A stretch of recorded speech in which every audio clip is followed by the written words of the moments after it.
Hello and welcome to the Watchman Report, where we provide perspective to the world news from a biblical standpoint, offering the biblical standard on current events, focusing on prophecy, moral and social issues. And in this episode, we explore the country of Yemen in Bible prophecy.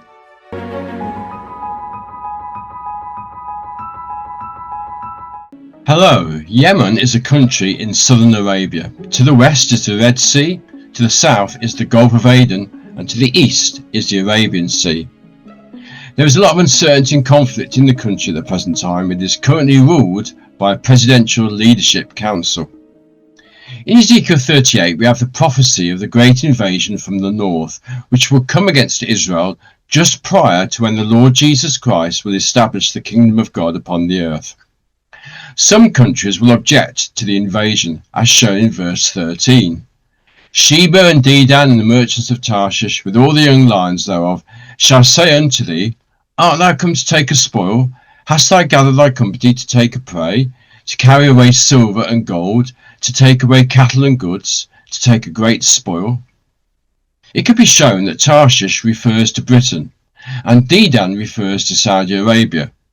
But to what country does Sheba refer? Sheba is mentioned earlier in the Bible in 1 Kings chapter 10 and verse 1, with regard to a famous queen of that country, the Queen of Sheba. And when the Queen of Sheba heard of the fame of Solomon concerning the name of Yahweh, she came to prove him with hard questions. It is generally agreed that the country where the Queen of Sheba came from was the country we today know as Yemen. Here is a British Museum book about the Queen of Sheba. Note the subtitle, Treasures from Ancient Yemen.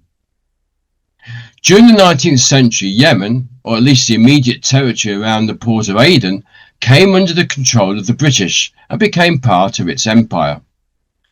Until 1937, Aden was governed as part of British India. By the end of 1967, the British had left Aden.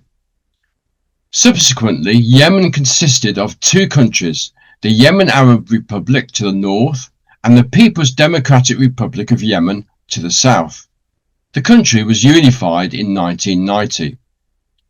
But in the late 1990s and early 2000s, the Houthis emerged in opposition to the government. They were also against America and Israel. The name Houthi comes from a tribe in North Yemen.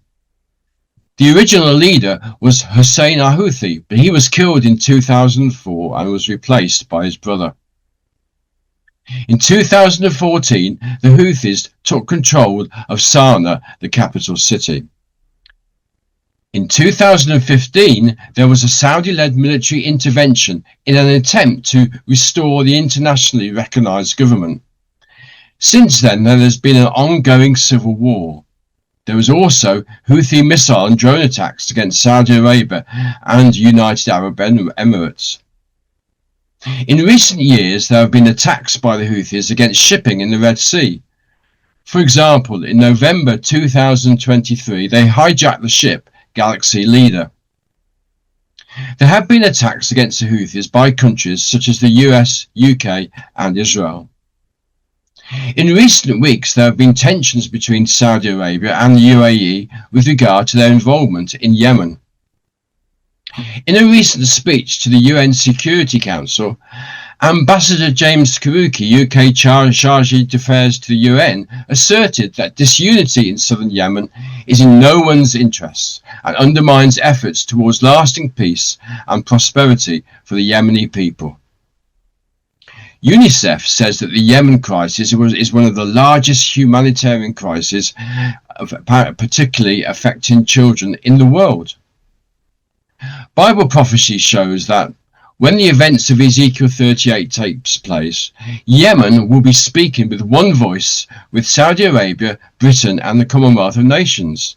So, we should be looking for Yemen to become more aligned with these other countries in the near future, however unlikely this may seem at present. Psalm 72 speaks of when Christ will be king on earth. It begins, Give the king thy judgments, O God, and thy righteousness unto the king's son. He shall judge thy people with righteousness, and thy poor with judgment. Then later in the psalm we read, "The kings of Tarshish and of the isles shall bring presents. The kings of Sheba and Seba shall offer gifts. Yea, all kings shall fall down before him. All nations shall serve him." Yemen will be one of the first countries to acknowledge Christ as king in Jerusalem.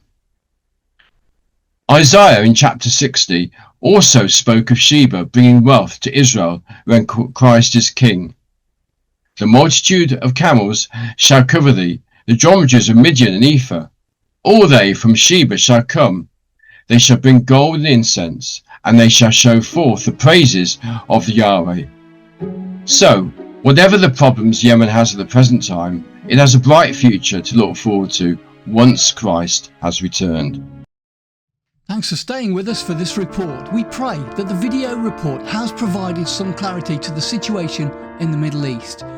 We encourage you to subscribe to our YouTube channel and select all so you never miss a new upload. Don't forget to like, share and drop a comment in the comment section. We love to hear your thoughts.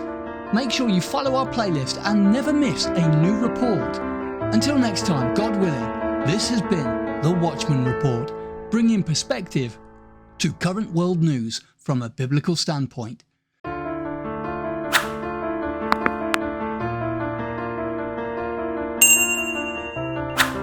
Don't forget to hit that like button. It really helps the channel grow. Drop a comment in the comment section and let us know what you thought. And make sure you subscribe and turn on notifications so you never miss a new upload. Please share it and spread the word.